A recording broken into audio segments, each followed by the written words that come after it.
Hey, you there. Thank you for watching, and welcome to Forged Alliance Forever. Today, I have a 3v3 ladder match here on the most amazing Neuroxis map generator.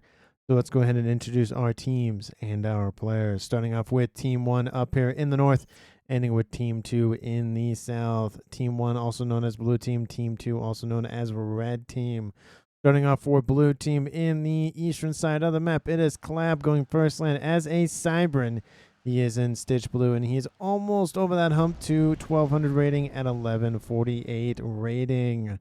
To his northwest, the highest rated player on Team 1 and in the game overall by 10 rating points. It is Mambo going first land in Royal Blue. And again, he is a fellow Cybran in collaboration with Collab. And last but not least for Team 1, it is Cool McGurr going first land as an Aeon. He is an Amethyst Purple, and he is over that hump to 1400 rating at 1355. So for Team 1 side of things, they have 2 Cybrans and 1 Aeon, which means no UEF and no Seraphim technology for Team 1. Down here in the southwest section on the close to the western edge of the map here for Team 2, it is Eco Player 7 going first land as the first Seraphim to be introduced. He is slightly above 1200 rating at 1205, and again, he is going first land. The highest rated player on Team 2 and the second highest overall in the game, it is Ravendell going first and second land as a UEF, the first one to be introduced as well in this game.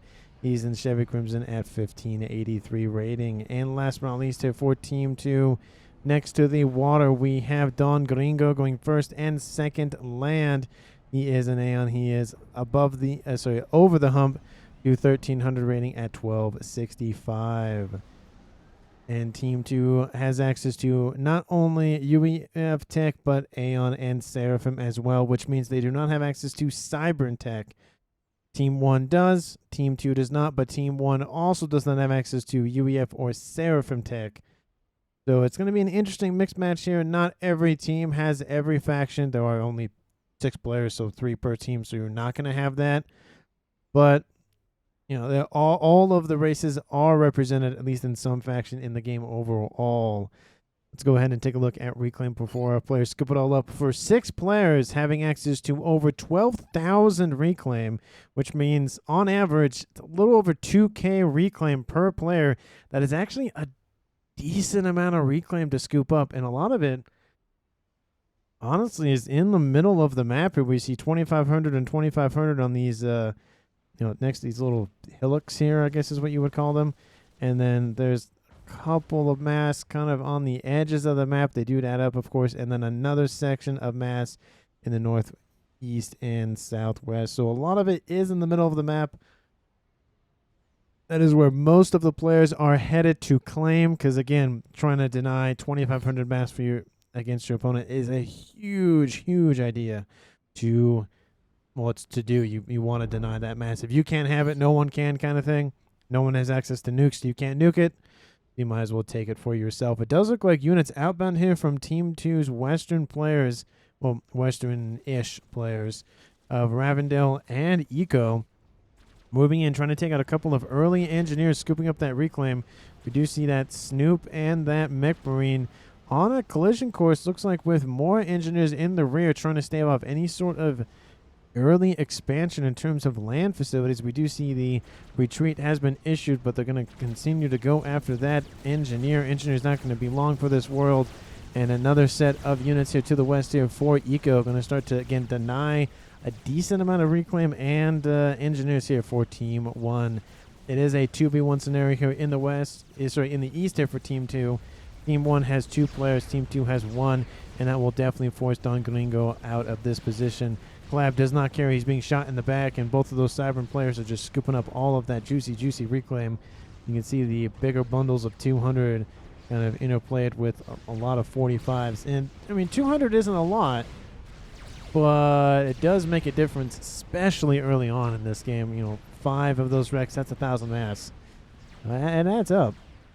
And we can see Team 1 decided to take the middle of the map approach and trying to just, again, take that Reclaim. They know they're not going to get this position. There's, this not really any use case, or not, there's a use case.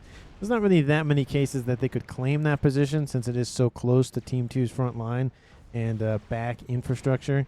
They can try to deny the eastern and the western sides, which they've essentially done. Most of that mass is already gone, and both of those Cybern comms go, I got all the mass, it's fine, I'm going to leave, see you, bye. And that they denied 2,500 mass from their opponents. Not only denied it, but claimed it for themselves. We're going to see that in terms of the mass totals. Team 1 at 6.7, Team 2 at almost 4. But there is that 2,500 playing very well here for Team 1. We do see a couple of humans streaming in from the middle here from Team 2. We didn't even go over mass point layouts here in this game. Take the map in terms of, let's say, half down the middle here. There's a Trimex position here, Trimex position here, another Trimex, so 1, 2, 3, 4 Trimex positions. I don't think there's anything really in the rear. Kind of one-off mixes all around, so not really a whole lot of reclaim.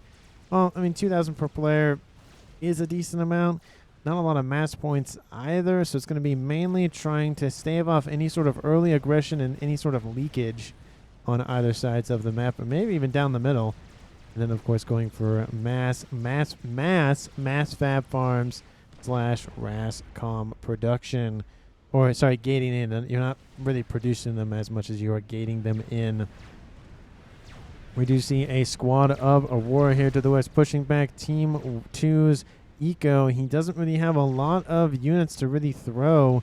He has a long, wide range to cover, so we could see, again, as we see it, just early aggression starting to be in favor of that western side here for Team 1.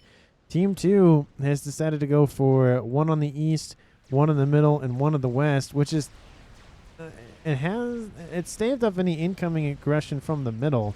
But the east, you can start to see it's starting to, the edges are starting to be singed, I guess is the word that I would use. And starting, not necessarily collapse, but just start to be poked and prodded at. The first upgrade is on the cards here for Team 2. It is from Ravendale going for that Zephamp, that gun damage and range upgrade. In the middle of the map, 7 minutes in, isn't a huge issue because there's not really a lot of units or comms in general on both sides of the field, so he should be perfectly fine in the middle of the map. Would have loved to see him, maybe he did build a T1 radar as I was about to say something. I would give him a decent amount of vision to just see, again, just in case something does, try to knock on his front door. We do see in the west not first com on com action, but I guess the real first com on com action here between Eco and Kumagur. Kumagur being focused down by those Thams, but he has a lot of Aurora behind him. And that's going to force back those Thams. Eco's going to come in and try to force him back as well. Is going to do a decent amount of job of doing that, but unfortunately, especially in the early game, it's really hard to keep territory, especially when Team 1 is a hop, skip, and a jump, and they're right there. We see a 1 bomber en route just to help push back Team 2's forces and calm. Team 1 has Mambo on that front line as well, forcing back this group of units outbound from Ravendale. See that bomber is inbound going after that calm. It's going to do some damage, of course. Some is better than none, but isn't going to do enough to really force him back. Eco is still trying to push forward. Does get a couple of kills on those Aurora, and he is going to push with those Thams once again. Of course, Team 2 has to be very careful. Both teams, players have to be really careful because they are in the yellow. They're starting to fall below that 50% mark. One misstep, and that could be a kill. Eco taking a lot of shots from those Aurora. That's definitely what is helping Team 1's Kumagur put a lot of pressure on him. He's falling below 2,000 hit points. Does have a T1 PD online, overcharging, going into the chassis of Kumagur. He's taking a lot of hit point damage, below 25% of his as well. And Thams push back those Aurora. They're more focused on that than they are the car, but more reinforcements here for Team 2's Eco is en route. Cool, does get a rank convention. Definitely needed that to stave off this incursion or death, or both. Actually, it was both. Looks like it's kind of settled for the most part, and range will be established first hit for Kumagur. Definitely the better upgrade to start, especially with that front line to protect. In the east, T2 is coming on the way here for Don Gringo. He's going to go for some PD, I would assume, immediately to, again, help just plug the holes, say like every so often kind of thing, to be able to not have to manage every little thing, but at least deal with a lot of passive management. Not necessarily micromanagement, but just a better situational awareness and tactical position here. Stealth on the way here for Collab. He's gone for gun first. Definitely very typical here for Cybern commanders. We can see that being echoed by Mambo. He's going for gun first. He might go for stealth as well. Don't know if he will. He does have a decent amount of units here. He does has a squad of T2 Rhinos, some tanks. Definitely going to assist with that pushing forward. Team 2 does have some TT units in the form of some engineers, but not necessarily offensive units here. Does look like Team 2 does have every player going for T2 land. One of them is going for T3 air. And it's going to build some Janus here for some early, late early harassment from the air. Team 1, no one has gone for T2 air as of yet. Well, I guess the upgrade actually has started. It just hasn't finished it. So Team 1 is a little bit behind in air. And Nano going to be built immediately here for Collab. It does look like I was wrong. Mambo did go for stealth. Maybe he won't go for Nano. No, maybe he will. I don't know. Maybe he'll just follow suit with Collab and go just both gun and nano comms. Very rare to see cloaking this early. Also very rare to see it laser as well. I haven't seen it this early. I've seen it about 25 minutes. So we'll see. But stealth does finish, and it does look like Mambo will push forward. Unfortunately, he is going to come about in a radar situation here for Team 2, which cannot spot him. But once vision is on, he will be spotted. But that radar will go down, it looks like, before any sort of nastiness does occur, and will blind Team 2 for a little bit on this front line. We can see the comm of Ravendell has to retreat in the face of that commander. He has some support, but he can't really see him that well. You can tell that there are shots inbound, but can't really tell exactly where because he doesn't really have good vision on him. And that is going to force back Team 2 in the middle for now. But that doesn't mean that Team 1 is in the lead. And a lot of reinforcements are starting to move southward as well. So maybe Team 1's Mamba going to start making a play for the middle of the map. Couple of Ilshis on this western side here for Team 1 to deal with. Lots of Ilshi production here for Team 2's Eco. As I say to everyone who will listen, Ilshis, that's it. Those are an AA. That's really all you got to build for T2 Seraphim units. That's just it. That's just all you got to do. They work really well. They're the T2.5 units, as I call them, as well as the Obsidian heavy tanks as well. But obviously for a different reason, but still just super tanky at the T2 stage in this game. Another radar goes down here for Ravendell. He's lost 2 so far. Isn't a huge issue, but it does look like he will be able to spot that commander. Yep, there he is, and now it's going to be just plasma being thrown at one another. Couple of units start to intermix that front line here for Ravendell, at least trying to, again, intercept the commander. Mambo just goes, no, I just wanted a couple pod shots, and that's about it. Didn't want to do a whole lot of damage. His units are staying back. Looks like he's going to try to do one push to just, again, kick out Ravendell from the middle of the map. A large group of T1 Aurora in the north here for Cool McGurr. Team 2, of course, needs to deal with this. Has a decent amount of Ilshis, but again, that's a lot of Aurora. T2 PD is online. We'll be able to cut through a decent amount of those Aurora. You can see they can probably get through about 2.5, but that's the last burst of energy they'll get. Ilshi's going to start ripping through those tin 4 Auroras very, very quickly. Look at that. Just a couple of shots, and they're already dead. And really, this Aurora just not really matched up for this engagement. Team 2 will get a huge amount of, military, not say prowess, but military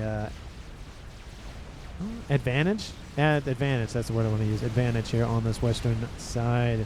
In the east, kind of just hanging out. Maybe some pod shots back and forth, but honestly, all the action is really happening in the middle. Still, Mambo and Ravendell exchanging blows.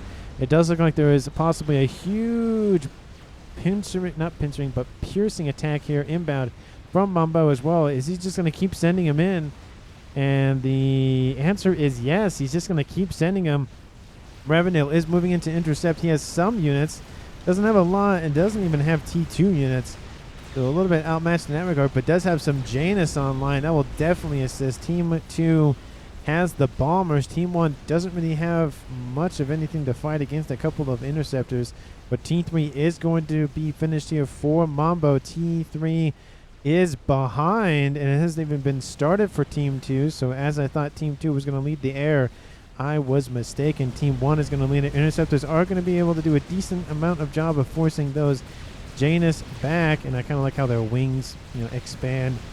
Kind of remind me of a sideway, no, not let's say an X-wing, but kind of reminds me of that, the X-foils locking, that sort of thing. Or kind of like a U-wing, if you've seen Rogue One, kind of like that kind of action. They don't go all the way back, but they go about, a third of the way back, 2/3 of the way back, versus those of the U-wing in Star Wars Rogue One. No, it's Rogue One, a Star Wars story technically, but tomato potato, it's the same thing. Ilshi's in the main production lines here for Team 1's Cool McGurr. He is chasing them down with his commander. The Ilshis are not invincible, but they just pack a lot of damage. Ilshis are trying to just stay at range here from these Aurora Auras, still able to shoot them just barely. You can see one Ilshi, I think it's barely out of range here for those Ilshis, for those Aurora. They just have a slightly shorter range compared to them. And it does look like with the distraction here by that squad of Ilshis, Cool McGurr is actually being forced back by EcoPlayer with a nice T2 mix-up of some missile launchers, a couple of Ilshis, the Calm himself, and a couple of just Team 1 spam units as well. It does look like Team 1 has gained a decent amount of the middle of the map. Hasn't claimed the entire thing, but at least it's more 50-50 versus it being 80-20 essentially.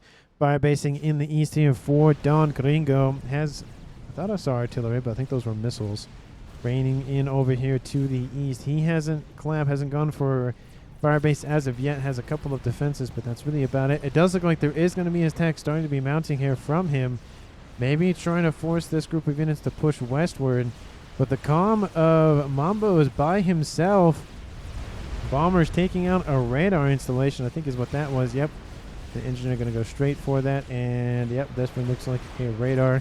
T3 has been finished here for Team 1's Mambo, and that Calm will retreat. But these units are moving in slowly but surely. Is there any radar here on this eastern side? They know some of the... Oh, nope, they're starting to get a bigger picture of what's going on. It does look like Collab is starting to move westward to try to intercept those units, but essentially what Team 2 can do, just send them westward and try to either force the Calm back northward or keep going. But in the northwest, EcoPlayer pushed too far forward, and now he's surrounded, and Cool McGurr is hardly even wounded in that engagement. Has, 3 ranks of veterancy, and now it is a 2v3 in favor of Team 1.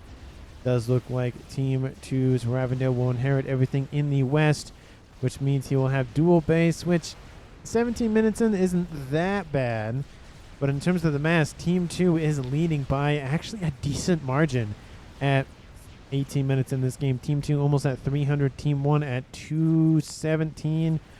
So about 80 or so mass down roughly. And that attack inbound from Don Gringo actually pushes northward, is going to try to cut off any sort of reinforcements or supply chain for Team 1. And it does look like they might just envelop Flab and his forces in the east. There is a separate attack inbound here from the south. So 1, 2, 3 battle groups. This one is just essentially T1 spam. I think there was one. Oh, there's a couple missile launchers, even songs in there. This is where most of the blazes here in this group going after T2 Mechs will definitely widen that gap with mass production here between both teams. In the west, of course, now we have Ravendale will have to micro the middle and the west. But as of right now, Team 2's Don Gringo has done a great job in pushing that middle back against Mambo. He isn't really focusing directly on the Calm. He wants to take out other infrastructure and the like. T3 Loyalist is online, coming in to deal with these blazes. But there are a lot of them, and that will force that Loyalist back. There are more being produced actually pretty quickly. So this attack will peter out pretty soon, but a lot of Eco is going to be taken out before then. T3 Mechs definitely under threat here. That's going to be the next target here. A couple of artillery coming, taking out some backline infrastructure. A zapper there. Some TMB. How's the combo Mambo doing? He's doing perfectly fine. Aurora actually still going westward. Try to come in from the rear here in the west. He's not going to get a whole lot of work done. But that group of units in the middle here for Ravendale will have to be pushed westward to be able to intercept this group of forces moving south from Cool McGurr. And it does look like that attack in the northeast has been destroyed here from Don Gringo. Nothing has really changed on the front line, but it has forced the comm to retreat at least a little bit for the time being, and the comm of Mambo to at least shift westward. There will be a lot of emphasis on attacking on this western side due to the fact that Ravendale, he was microing the middle. Now he has to micro the middle and the west. But it does look like Team 2's Don Gringo might just take that for the most part. He's done a pretty good job of essentially cutting the map in half. Just saying, you deal with the west, I'll deal with the east, and the middle we'll deal with later, essentially. Loyalists are inbound, and there's 3 or 4 of them inbound. It will be enough to force back these blazes. Team 2 needs their own T3 units, so they're going to be just, it's not going to be as effective as it used to be. 20 minutes in this game, T3 should start to be intermixed with those mainline forces. But let's look at the map here so far. Team 2 has 2 players left. Team 1 has 3 players left. However, Team 2 is in lead by over 100 mass a second at let's say 340. Let's call it 340. And Team 1 at 210. So almost 150 mass difference is a huge amount of mass at 21 minutes to be ahead. Team 2 has access to T3 technology in air and land. Don Gringo is upgrading to T3 as we speak, and Team 1 does look like T2 land, T3 land, and T2 land and T3 air. So not everyone has T3 tech in both regards, but at least somebody on both teams has T3 tech for land and air. And it does look like Team 1 is gaining a decent amount of ground in the west. Team 1 has more than 50% underneath their control. I wouldn't say that they own it entirely, just due to the fact that there's not any infrastructure. But that attack is still going out from the west. There's not really a lot to support it if the units are killed off. So definitely should be aware of that for Cool McGurr if he continues to push southward. Because the farther he goes, the longer it takes for him to retreat and go back to friendly territory or more friendly territory. Team 2's Ravendale is going to just keep retreating. Of course, he's on dual base. He's producing almost 200 mass himself. Don Gringo is almost at 200 as well. It's actually 165. But those 2 players are outproducing any of the other players here for Team 1. So you can probably imagine that land spam T2, T3 will definitely accelerate very, very quickly here. And probably in the next couple of minutes. Utashala is being built here for defense. Ravendale constantly retreating. Team 1, probably they're going to go for some Team 1 facilities to just pump out engineers for reclaim. But need to be very careful. If all these units go in and they die, there's not really a whole lot to defend. There's just a ton of engineers, a couple of shields and tanks. Nothing really beefy. The only really beefy thing here is outbound from Team 1's Mambo coming in from the north. There's a lot of blazes that have been moving in westward to cover this position here for Ravendale, and those units will intersect and deal with each other the way they know, with plasma and no nonsense. Blazes trying to rip through rhinos, and rhinos trying to rip through blazes. We do see those Titans online and some broadswords as well outbound from Team 2's Ravendale. Team 2 doesn't really have any ASFs to deal with only has a couple of them to deal with the ASFs outbound from Mambo. The gunships look like they've lost some of their ranks, but not all of them. The units from Team 1 has actually shifted westward and are trying to go in from this side instead of the other side. Still more Utashalas being built. Those broadswords are inbound. He's got to make sure he targets the AA first, the stuff that can shoot at you first, and then target everything else. There's a couple of obsidians in there, very beefy tanks. And some of the units can float, they can hover, but not all of them can, which is why they're being diverted right back eastwardly. But most of those units have been taken out, so most of the attacking force is kind of already dealt with. Transport has some Titans on board. Looks like he's waiting just in case. You send them in, doesn't want any ASFs to kill them off. That could be a very interesting move. Okay, he is gonna move them.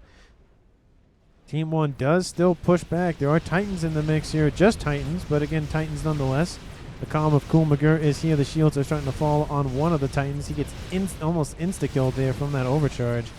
That column's overcharge, very, very useful. And here we see those transports outbound with some Titans on board. Let's see if I can't grab, let's say, the back one. And we can go for you, and then we can just zoom in and get a nice little picture. of these Titans going into behind enemy lines, and they actually will drop right here. Transports do get away. Pings do go down. Team 1 does notice it, and those units have now been given the order. They actually do split up to ensure that not all of them are killed off in one engagement. You can see one's going eastward, one's going southward. All those units now pulling back to assist with dealing with those annoying little pests. That could be a really good move to force all of that frontline progress that Team 1 has made to just not really exist anymore. Those broadswords now being more and more of a threat as time goes on here for Team 1. They need some sort of, more concerted AA defenses.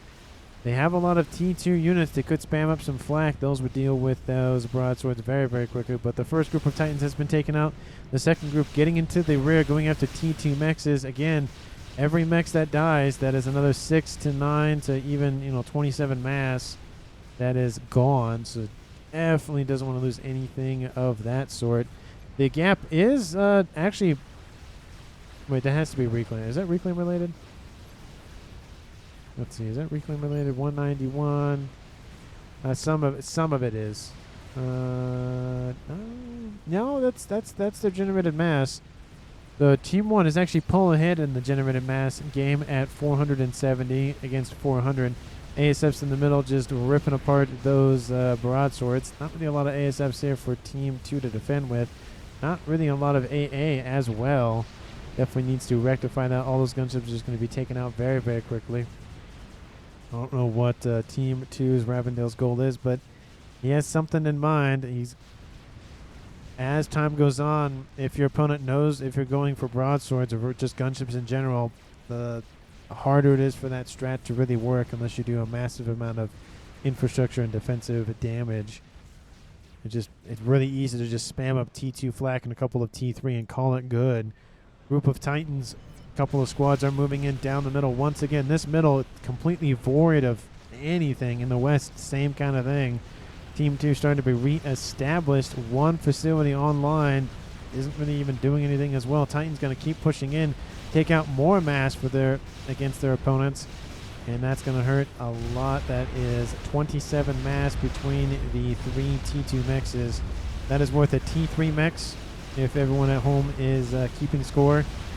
And the force of T2 units is inbound. Not a lot of T3, not as much as you would think at 27 minutes. Nano coming on the way here from Mambo. He's perfectly fine with his own hit points, but wants to be pretty sure that he doesn't just get sniped and can rep up some hit points very, very quickly. Or just overrun. Either that. T1 mechs goes out. More of them are being diverted again. Constantly throwing units into the back lane will force Team 1 to constantly divert more and more resources that way. And it just is annoying. It's not going to do lasting damage, but it's going to do enough annoying damage where more and more emphasis is going to be put on that. ASF's not really the best engagement here for Team 2. Just being chased down by those ASFs from Team 1. It's just a bigger fuzzball here for Team 1. There's a broadsword, but that's going to be killed off very, very quickly. And those Titans actually fall southward and actually try to engage the front line. Would not have recommended that. The mass points are almost rebuilt once again here for Cool McGurr.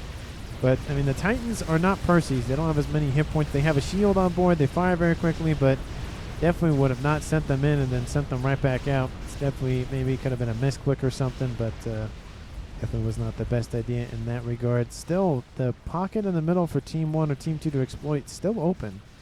And in the east, it's still just kind of hands off here. Both players, I think, focused on other pursuits. Clab producing the most mass for his team.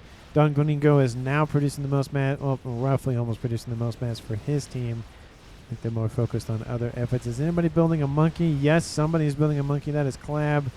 Is the other player on Team 1. He's going to build it pretty soon after he builds that air facility. Titans still running around, and it does look like that other group was taken. Oh, no, those like some of them do escape.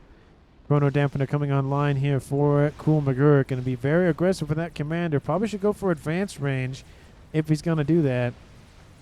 I don't see Chrono Dampener as much, just because it's more offensive than defensive, and you're expecting enemy units to be kind of surrounding you. Experimentals, that will do nothing. I think from what I remember, experimentals are immune to EMPs. Well, they're immune to those types of EMPs. They're not immune to the nuke EMPs, but to the calm ones, I think they are immune. I mean, not to be trifled with. This is a large group of units between both of these players. Don't see any T3 units in the mix. A lot of obsidians, a lot of asylums. A couple being 2 bricks, a lot of rhinos. So Team 1 heavily focused on just T2 production. ASF's exerting their prowess here in the south for Team 1. Kind of surprised I'm not seeing a lot of AA coming out of Team 2's bases just because they know that they're behind in air. Definitely something to look at there. An experimental has been built. It's outbound from Don Gringo. It is a Colossus, and coming up against the monkey that isn't even finished. That's definitely not going to feel good here for Team 1's Eastern player of Collab. And Team 1 actually now using their own gunships. Again, there's not all of the AA in this mix. There's 1 flak mobile artillery, but needs more AA. There's more of it being built here in the east, though. Does look like something came in and just immediately got destroyed. Probably was an interceptor. Yeah, it looks like it was an interceptor. And it is taking a while to chew through those hit points on board that heavy gunship. And now 1 shield emitter is down just like that. They don't have that many hit points, 150, and that's it. Interceptors are not going to be enough to really chew through the Whalers. The Whalers have their own AA on board, so do all T3 gunships, but the Restorers have the best AA, and the Broadswords have the best air-to-ground weaponry. So that's just how it is. Eco player says spider. There are 2 spiders being built, monkey bots. Actually, the Monkey Lord experimental spider bots.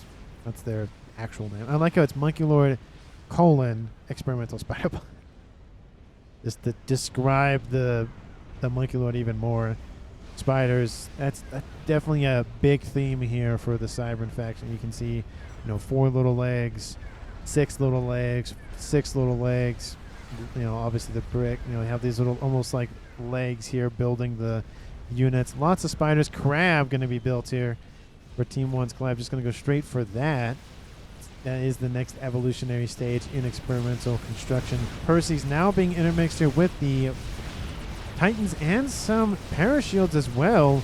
And with the Titans are going to take a lot of that firepower away from Team 1 because they're being focused by that front line. There are a decent amount of obsidians. It is taking a while for those Titans to chew through them. You can see just how long it takes them to really break them down, but a couple shots from a Percy and they're dead in the water. This front line is gonna hold, but it's gonna be a lot of casualties here. I would probably assume that Team 2's Ravenel would probably start to retreat. They're actually starting to be enclosed. That's when in older warfare, when you start to be enclosed, it was not a great idea. You lose morale, you can't escape. Attack from all sides kind of thing isn't the best environment to be in. There is some mobile flak in the mix as well. I think some of those Whalers will retreat, but there are some Cougars in the mix as well. That will definitely force these units to retreat. And now it looks like Team 2's Ravenel has opened up the floodgates here on that western side. Whalers can't come in to assist, but that amount of T1, T2 pressure, there were some Harbingers. I don't think they've really engaged yet. But the T3 units, you just see how sturdy they are. It takes a while to rip through all those units, but it can be done. And now more Uttashalers are going to be built for defensive measures as well. Again, eastern side isn't really being poked and prodded. That is a little bit, but it's not being attacked with ground units. More artillery and that sort of thing. Nice shot. Takes out a decent amount of hit points on that brick. Would love to see it against the Trebuchet, though. Mobile T3 artillery. Oh, that's why I love the Emissary and the Miasma, is because they have that little splash damage. I don't know if it's acid or whatever they throw at the end of it, but just makes a difference. There goes, comes in, takes out a couple of engineers there. There is an attack starting to brew here from the middle from Mambo. It looks like it's going for this. It might go south. It might divert south to this, but there's really nothing defending this position. The Omni is here. That'd be a great grab here for Team 1. Raz coming on the way here from Mambo. He's going for Bug. Very interesting. Team 2 doesn't really have a lot of air forces, so that could actually be the better play here instead of going for another monkey or a crab or whatever the case may be. Those bugs are very deadly.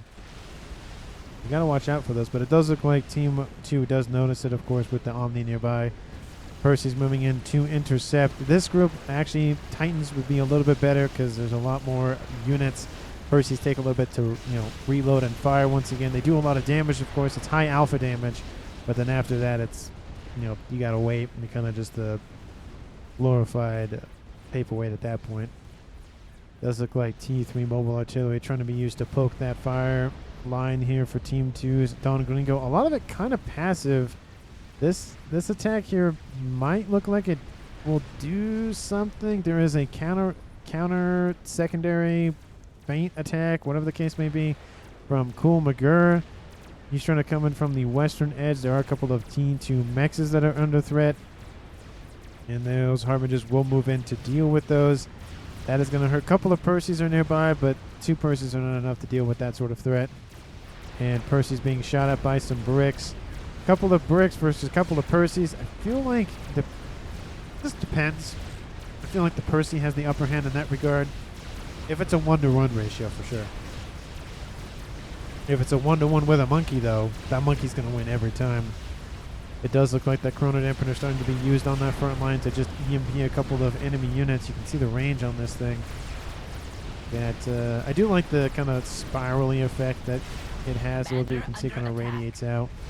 But that is the range. Should be the red one. Yeah, it should be the ruby red, not the crimson red. But the entire western side here is starting to collapse here for Team 2. They got to shore that up. A lot of defenses are being diverted to a lot of offensive forces from Team 1 being diverted in that regard. I did note that would be kind of a sore spot here for Team 2 just due to the fact that there were 3 players versus 2. In the east, Monkey trying to push forward. Colossus standing very stalwart saying, have at thee. And the Monkey says, no, I'm good. See ya, bye. And it does look like the fire base has been chewed through. All those trebuchets, all of those bricks are just falling in retreat. That is a lot of artillery. Wow. Okay. Well, yeah, that base would fall with that amount of artillery. Dang. Brass started here. Oh, it was started in the rear. Don't see any sort of nastiness. Another Colossus being built. Of course, Team 1 was building their bug. The Team 2 has built a chicken, though. That will kill off the monkey, and the rest of this attacking force drops a little bit of mass on Team 2's doorstep. Not a lot, but, was it 10,000 mass? About 10,000 mass is nothing to scoff at. Do have that bug is almost finished. Team 2, if they don't know about it, that is not going to feel good. Spider was the last little text box, little notification flag thingamajig, whatever you want to call it. The Colossus could engage the Monkey Lord, but doesn't want to. It wants to draw these units back into artillery firing range. I don't blame him in that regard, but I don't think he's going to get them to engage where he wants them to. And some of them are starting to come into range, but I don't know. I don't know if that's really going to work. There are a lot more ASFs here for Team 2, though. That bug might be killed off pretty quickly. You can see the kind of dust trail it leaves. I can zoom out a decent amount, and if I look for it, I can see it. ASFs are sitting here waiting for something to happen just in case whalers are moving in. They will, if Team 2 is paying attention, they will have possibly spotted the bug and noticed the attack pattern from the weapon systems. Chicken is moving in, countering, attacking. Is getting severely pummeled, though. Does look like it's actually going to fall sub 15,000 hit points. Those Aurora and other units are just ripping into that thing. But it does look like that chicken is going to make it past that front line. Bug is inbound to the west. Team 2's ASF are moving in, looks like to intercept. Does look like the bug is noticed. And here goes the ASF. Oh, no, the attack doesn't commence on the bug initially. Goes after the ASFs from Mambo. The bug will take some stray missile shots, but it's going to be more. Look at that. The entire ASF force is diminished here from Mambo. And there goes that bug out of the water. The whalers are gone. Team 2 has air dominance, but Team 1 does have a nuke. It was just built, but they have a nuke, so gotta be careful for that. The mass, at least, unfortunately for Team 1, does reside on their side of the map. But was not the best play. I don't know really what happened there. I don't think Team 1's Mambo was ready for that Air Force. I didn't check the numbers obviously beforehand, but it wasn't ready for that amount of Air Forces to just up here. Artillery raining in. Now the Crab is online. That Colossus should have pushed when it had the chance, but now the Monkey's bigger, more annoying brother of the Megalith has the better range scenario. Colossus just going to scoop up some units with its vacuum arms. And the Crab's firing is starting to commence. Artillery trying to hit it at range, but it's just slightly out of it, unfortunately for it. You can see it's barely out of range. The Colossus needed to fall back a little bit more. And it does look like a second Colossus. That will be enough to at least take out the Monkey Lord. A lot of the T3 units are going to focus on the first Colossus, leaving the Monkey Lord kind of just on its own. And that first Colossus will die before the Monkey is killed off, but that Monkey is killed off anyways. Not really a lot of T3 units in this mix here for Don Glingo, and then the focusing fire will be on that second Colossus here pretty soon. Again, reclaim field is starting to be big here for Team 1 and Team 2 to scoop up. It's on Team 1's side of the map. Is that artillery in range? Kind of is. It's in range of the Colossus at a minimum. But that second Colossus did rip through a decent amount of Team 3 units, but not enough, and you can just see the power of T3 units. Colossus, experimentals in general aren't the end-all be-all and can easily be overwhelmed. Another group of forces are moving in.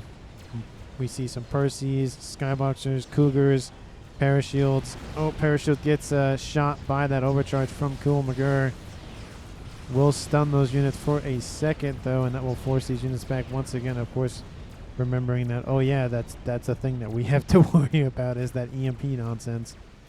A couple of units here for Team 2's Don Gringo kind of just hanging out. One brick, just taking some pod shots, not really worrying about it. Looks like the air is starting to be a little bit more aggressive here for Team 2's Ravendale. Again, gotta be careful, could easily lose it. But his broadsword's on inbound. Again, take out the AA first. You gotta take out what shoots you, and then you can take out everything else. It does look like that is the main target, is taking out all of those anti-air units. T3 Myrmidons are being spammed up as quickly as they can be for AA defensive measures. More broadswords are coming in as well. Artillery raining in. That's not going to feel good. And that Crab is now being ripped to shreds. Those broadswords have to engage. ASFs are inbound to assist. And they're going to be chewed up by the Air Forces here by Team 2's Ravendale. That's not going to feel good. But unlike Team 1, unlike Team 2, Team 1 actually investing in more AA. You see a lot of AA here for Team 2. Anyway, let's go back to the action here. Those look like those broadswords have been shoved off, but the Crab is severely wounded. Probably won't send that into battle anytime soon. But the Miasma, oh, they're just barely in range to be able to do some damage to those bricks and the other units. That's gotta hurt. I think they're actually being... Are they artillery creeping? They are. Oh, no, that's PD. That's not artillery. Yeah, it's slightly out of range. Kind of surprised to not see more of a creep going on. But the chicken is engaging in the west. Not a lot of T3 support there. And broadswords looks like they're going to target the calm of Cool McGurr. Was probably far forward too much, or at least was noticed too much. Some of those broadswords are killed off. Some of them are fine. Now that's a kill hit for Team 2 at 42 minutes in this game. It's now a 2v2 even game. The chicken now has full reign to just send it on this western side. Team 1's Mambo will take control of those structures and units, but that will definitely assist with the fueling of that Liberator T3 strategic missile launcher. One Crab's been built, second one's going to be built, third one's going to be built after that. And Team 1 gearing up for a lot of Megalith supremacy, but now we have those broadswords coming in. A lot of them are severely wounded. Just a couple of tickles, or just you breathe on them and a couple of them will just fall out of the sky. 138 hit points is not a lot of hit points. Colossus now starting to be used from Team 1 as well. Looks like it was built by Cool McGurr. Laser is engaging. Just send it. Just send the chicken in. At this point, might as well just send it in. Trying to kill off something. Crab is coming in after that, so you might as well get something for nothing. There goes the chicken. Is it going to get enough? Is it going to get close enough to do a lot of damage? The Crab comes in, I think deals the final shot of damage. But that Colossus is just standing there, and it's not going to feel good. No. Oh, it's getting pretty lucky with that Ion Storm. Oh, no. It's... Oh, there it goes. That's... And it's following it, too. Ooh, and there it goes. That Colossus probably was not going to get away from that Ion Storm. Ion Storm's just... I don't know what it is. They hate Colossi. They just hate them. That's like their mortal enemy for some reason. Don't know why. It's just how it is. And some spy planes flying overhead for Team 2. Not really a whole lot going on. Does Team 2 know about the nuke? Yes, they do. They should be fully aware and should have SMD to protect themselves. One there.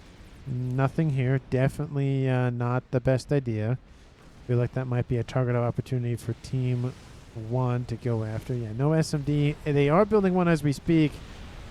Strategic launch detected. But that's a little too late in that regard. What? Yep, going right on top of that base. That is the air grid here for Team 2. That is gonna hurt. That is going to hurt. A little bit of an oversight there. Fat Boy is online. They are winning the land battle in the west, but let's crush that left side together, says Don Gringo. And the calm of Ravendell does move in to move into the water to be able to avoid that incoming nuclear hellfire. But there goes the nuke. And, of course, kaboom! Takes out the entire aircraft besides one T3 air facility. It's going to produce a spy plane, but everything else is gone. Cuts the eco down here for Team 2. They're still in the lead by 200, but a lot of mass. Actually, that's not a lot of mass. It's only 3 mass points, but decent amount of mass to lose still. That Fat Boy is pushing. Team 2 has to be very careful with that. They don't have a lot of power now just due to the fact that, well, their air grid is gone, so they've lost a lot of power. Should need only one of them to be fine, though. It's going up, but it's taking a little bit of time. The longer that Fat Boy does not have shields, the more it is in danger of being sniped. More forces are moving in on that western edge, coming in for this central position. Kind of interested to not see a soothsayer online here from one of the Cybern players. Very... Oh, no, that was a pigeon, not a soothsayer. That Fat Boy now starting to just rain artillery shells and firepower and napalm or whatever on top of that megalith. 2 Colossi are en route, though, so even though Team 2 has lost their air facility, they still have air to play with. Team 1, of course, can replenish their air. They don't really have a lot of it to speak of anyways, so kind of a net zero. I mean, you took out an air grid, you took out some power, but it's going to be fixed there pretty soon. It's taking a minute, though. Fat Boy pushing. Colossus is now in range. Chicken coming into range as well. This is not looking good here for Team 1 on this western side. And there goes that first crab. It is down. The second crab poking its head out of the water. We have a group of Harbingers moving in to assist. Probably should not friendly fire on those units, though. But those look like they're targeting the AA, though. That's interesting play. They want to take out the AA and then come in with their broadswords. There is a transport coming in here for Team 1. Tripping off some... Oh, nope. It's killed off anyways. Doesn't even matter. But that chicken is going to keep pushing forward. Torpedoes launching off of that crab's legs, or I think it's a main. No, it's main chassis. I can see a little porthole for it. But we have 2 Colossi, a chicken, and a Fat Boy, and the shields have been replenished, which means the excess amount of power here for Team 2 is enough to support it. Czar coming online here for Team 2's Don Gringo. And look at this. Team 1 was leading the game when I mentioned it at the 20-something minute mark. Now Team 2 owns more than 50%, almost close to, I'd not say 75, but probably 65 to 70 at a minimum. That is not looking good. Chicken is still moving in. It will get shot before it can start, its way into the water for the most part. And that Ion Storm will pop up to the top of the water, but we'll take out a couple of air defenses while it's just going wild. Colossus actually diverts eastward, cuts off any sort of defenses in the east. That's just going to giant hook maneuver. And this is huge here for Team 2. They're slowly pushing on that southeastern side. Colossus coming in, take out manufacturing facilities, taking out a whole lot of stuff that Team 1 definitely does not want them to take out. But even if that crab comes in to assist, it's severely wounded, and it's going up against 2 of them. And that's definitely not the situation that the Crab wants to be in. Probably should start backing up, well, now. Not Pigeons. Pigeons are going to go down here pretty soon. The SMD has gone down. The Crab actually getting a lot of damage into that first Colossus, though. Definitely should turn that around and deal with this Crab there, Team 2's Don Gringo. There is a Crab to the west. Definitely not in the position it should be for this incoming force. But the Nuke could be under threat here from T3 units. Not even T4, just T3 Percys and Harbingers. Colossus now coming back around. They've almost done a full, 180 here. Crab still doing a ton of damage. Probably will kill off that first Colossus, but the air grid is going down here for Team 1's Mambo. He's being just surrounded here and cut off from, reinforcements from his eastern ally of Clab. That Fat Point is going to go down because the Crab went after the Fat Point, but I feel like that was more of a diversionary tactic to draw the Crab out. Nuke is down. Nuke dead, says Ravendale. He doesn't. No one really has anything to fight with in terms of long range attack power, but I don't think Team 2 really needs it. There is a large force moving into the middle, though. It might be just a last-ditch effort to do exactly what Team 2 just did. But air facilities are going down. That's not going to feel good. There's really nothing that Team 1 can do at this point. The Crab will come back, but the damage might just be done by then. Team 1, how much mass are you producing? Only 200 versus Team 2's 800, almost 900. Zara over top doesn't really have anything to worry about. In terms of AA, there's one bouncer in the mix. Would like to have seen some flak in the mix, but that's not going to feel good. Broadsword's running around here for Team 2 as well, and I feel like at this point I'll just speed it up to 1. But Don Gringo is defeat. Actually, what? Hold on. Don Gringo is defeated by Mambo. He teleported in with his commander. And at the same time, Clab controls K, so 2 players died, essentially one after the other. Now a 1v1 game, Ravendale versus Mambo. Mambo doing the, teleporting Mazer commander strat. He will try to hide himself in the water for those incoming gunships. But still, 800, almost 900 mass versus 100. Even if Team 2's Ravendale loses this tack, which he will, still not looking good. Almost everything is wiped out that was once owned by Clab.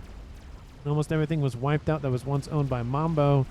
Essentially the forces he had left over from Clab and just some odds and ends from his teammate of Cool McGurr. But the calm is in the water. He's not going anywhere. And torpedoes are now, if I can talk, starting to launch here from bombers overhead. And that's not going to feel good as time goes on. He is going to teleport over to this spot. I don't know if that's really the best idea. Wait, no. Is he going to... Well, the teleport command has been issued. He's just not actually doing the teleport. Oh, no, he is.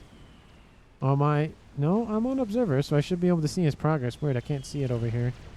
We'll see. I don't think he makes it out, unfortunately. I mean, he's down to 3,000. Oh, he's dropping very quickly. Yep, this is it. This is it. There goes the teleporters. They are inbound, and there it goes. The calm of Team 1's last remaining player is dead, and Team 2's last surviving player of Ravendale does win the game. There was a definitely a lot of cases where Team 1 probably could have won that game.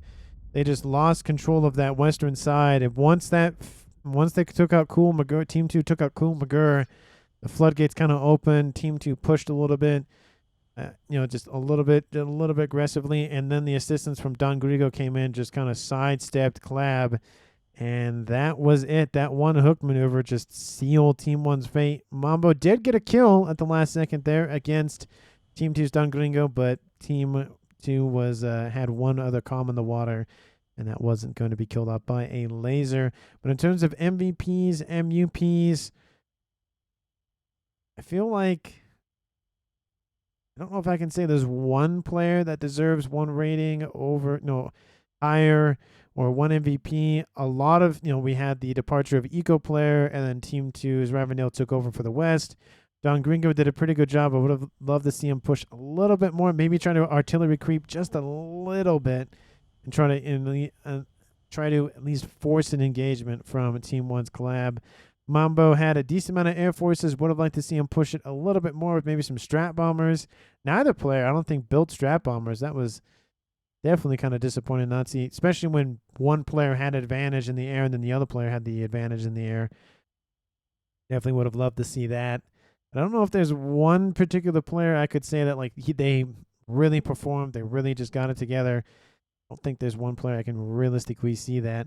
The kill on Coolmaker definitely started the ball rolling for the West falling, and then essentially that would have ended the game in that regard. Even if Mambo stayed up there, of course, it would have been over. But let me know down in the comments how you felt about the game. Please like the video if you did. Subscribe to the channel if you haven't done so already. Hit that share button to share it with anyone, everyone, and especially your pets, your furry or non-furry companions. Again, thank you so much for watching, and I will see all of you in the next one.